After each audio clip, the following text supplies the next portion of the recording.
Godzilla versus King Kong. One will fall. Or maybe none of them will fall.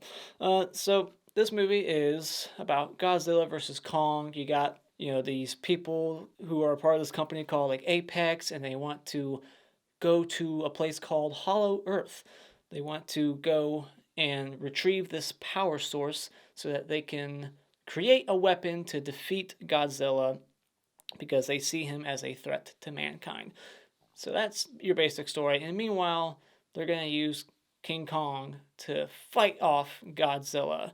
And this has Kyle Chandler back from the last movie and his daughter, the character in that movie, Millie Bobby Brown. She's back. You got Rebecca Hall. You got Brian Tyree Henry in here. You got a pretty good cast here. And this was directed by Adam Wingard, who has done a lot of horror movies in the past. I'm a fan of his films, so that interest me in seeing this movie even more was seeing who was directing it. And yeah, let's talk about it. The things I liked about this movie, I think this one improves writing wise. The story, like the characters, are a little better than they were in the last movie, King of the Monsters. The villain, especially, wasn't as dumb as the villain in the last movie, the human antagonist. I thought the film was shot beautifully. It has a lot of cool visuals. It's very beautiful. There's a lot of neon lights. They go to Hong Kong, and every building is just lit up with neon signs, and just the setting that they put Godzilla and King Kong in makes for a beautiful fight. I think the fight scenes in this movie between them are good. It's nothing we haven't really seen before. It's just like the fights you've got before in King of the Monsters, just two big giants knocking over buildings again and again. You get more of that here. But it's lengthy. It's not too short of a fight at the end. And they give you more than one fight, so it's not like they're just saving all the action for the last 20 minutes or something. You get like a fight in the middle. You get a couple of quick fights back to back at the end between multiple monsters. There's other monsters in the movie. There's other creatures in here, so I'm glad it's not just King Kong and Godzilla. This movie actually surprised me with some other creatures in here. I wasn't expecting anything else. I went in blind, never saw a trailer. I thought it was just going to be Kong and Godzilla. But there was actually other monsters in here, so I liked that. And I liked the relationship between Kong and this little girl who does sign language. I thought that was cute. I liked their dynamic and how it made Kong more sympathetic. The CGI on Godzilla and King Kong was really good, and I would expect that with a $150 million budget.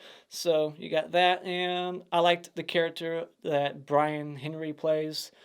He's like a podcaster. Everyone thinks he's a conspiracy theorist, and he's trying to be a whistleblower. I liked his character. Things I didn't care for about the movie is I just thought the first half was a little too slow. It's very dialogue heavy. It's lots and lots of exposition trying to explain like what these characters are doing, what they're going to go get, how they're going to do it, getting this person on their team and then doing this and that. It was just kind of slow. It was just exposition scene after exposition scene, and sometimes they would tell you things twice even, and it's like we get what's going on. They bring back a couple characters from King of the Monsters and they don't even use them in here, like Millie Bobby Brown and her dad. I don't remember anything they said or did in this movie that was important. They just feel completely thrown away, useless, and they don't do anything. And even that one actor, I think his name's Lance Reddick, he's in this movie for like 3 seconds, I shit you not. So why is he in here? And this comic relief character, that the overweight friend who's like, I got a bad feeling about this, that typical character, I didn't like him at all. Nothing he said was funny. He kept trying to be funny, and it just failed every time. It was miserable. If he would have drank some bleach and died, this movie would have went up a whole point. But outside of that, I really have nothing else to say. I think if you're a fan of the other movies, you'll definitely like this. It's more of the same thing.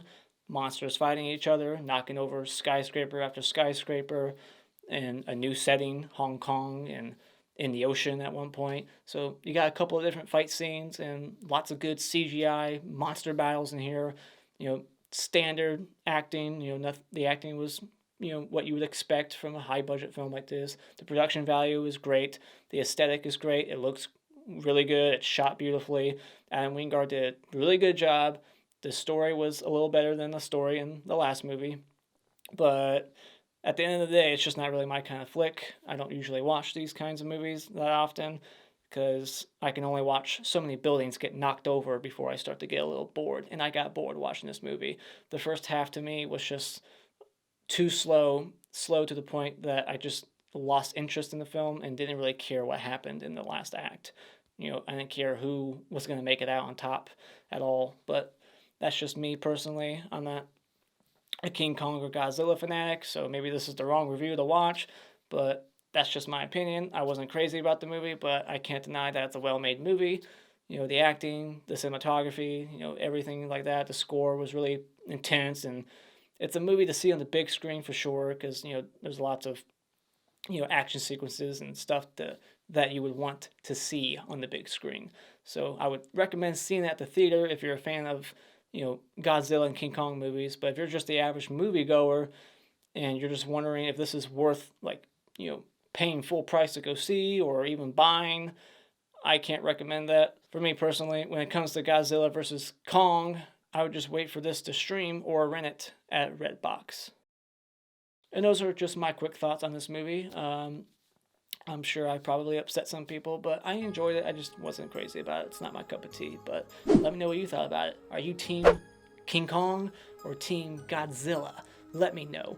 And as always, if you like what you've seen here, you can hit this like button and become a subscriber today just by clicking on my cartoon face in about 5 seconds. And until next time, goodbye.